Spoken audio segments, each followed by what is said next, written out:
Israel. The third largest city in Israel is Haifa. In this city, a study was conducted in 10 private daycare centers from January to June of 1998. Imagine for a moment that you are the manager of these daycare centers. You have a clearly stated policy that children are supposed to be picked up by 4 pm. But very often, parents are late. As a result, at day's end, you have some anxious children and at least one teacher who must wait around for those parents to arrive. What should you do?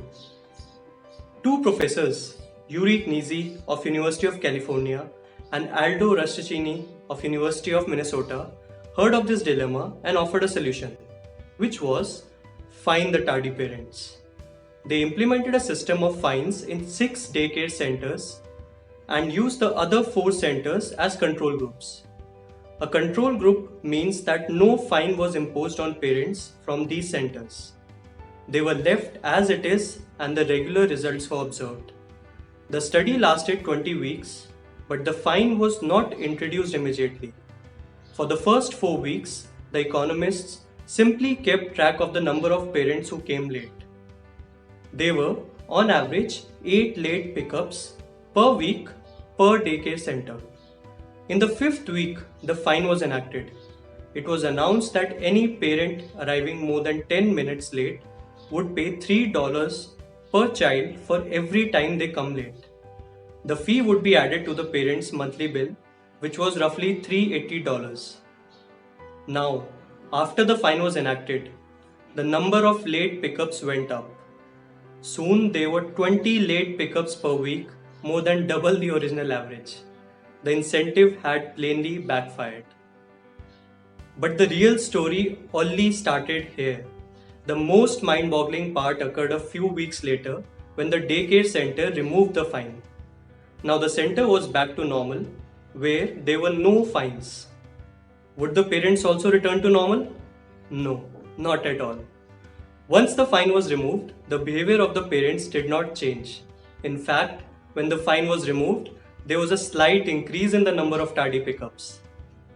Throughout the period of study, in the control groups, that is the centers where the fines were not imposed, the average number of late arrivals remained around 9, which clearly shows that there was a difference in behavior of parents in centers where the fine was imposed versus those centers where the fine was not imposed. You have probably already guessed that the $3 fine was simply too small. For that price, a parent with one child could afford to be late every day and only pay an extra $60 each month, just 1/6 of the base fee. But charging a higher fine of $50 or $100 might lead to parents enrolling their children in some other daycare. Also, the fines the daycares charged were not paid when the children were picked up. They were billed at the end of that month along with the month's charges for normal childcare. This also caused the fines to function more like a fee. But there was another problem with the daycare center fine. It substituted an economic incentive, which is a $3 penalty, for a moral incentive, which was the guilt that parents were supposed to feel when they came late. For just a few dollars each day, parents could buy off their guilt. They thought the fine was not a fine, but a price. Before the fines were implemented, parents believed that the teachers who stayed late to watch their children were making a gift of their time. This generous non-market activity inspires parents to not take advantage of the teacher's kindness. If parents were late, as they occasionally were, they felt guilty about it. And their guilt compelled them to be more prompt in picking up their kids in the future. But once the fines were imposed, parents no longer viewed the teacher's actions as charity, but instead as a service that can be bought for the price of a fine. Furthermore, the small size of the fine sent a signal to the parents that late pickups were not such a big problem. If the daycare canter suffers only $3 worth of pain for each late pickup, why bother to cut short the leisure that was causing the tardiness? The daycare center had inadvertently replaced the social norms with market norms. Now that the parents were paying for their tardiness, they interpreted the situation in terms of market norms. In other words, since they were being fined, they could decide for themselves whether to be late or not. And they frequently chose to be late. What about the behavior after the fine was removed? Why were the parents still late? Here comes in a social norm which is once a commodity, always a commodity.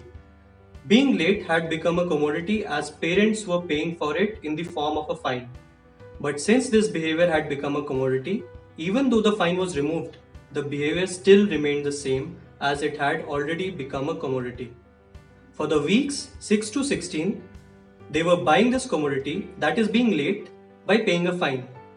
But now, week 17 onwards, even though the fee was removed, the commodity had become free of cost. And when you get something for free, what do you do if you are a rational person?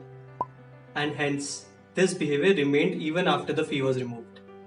This interpretation about the three phases I gave above is based on the concept of social norms. This experiment illustrates an unfortunate fact. When a social norm collides with a market norm, the social norm goes away for a long time. In other words, social relationships are not easy to re-establish. I have taken this from a very famous research paper, A Fine is a Price. The paper is available freely on Google. If you want to understand this in more detail, you can refer to this paper. Thank you for watching the video. Have a great rest of your day.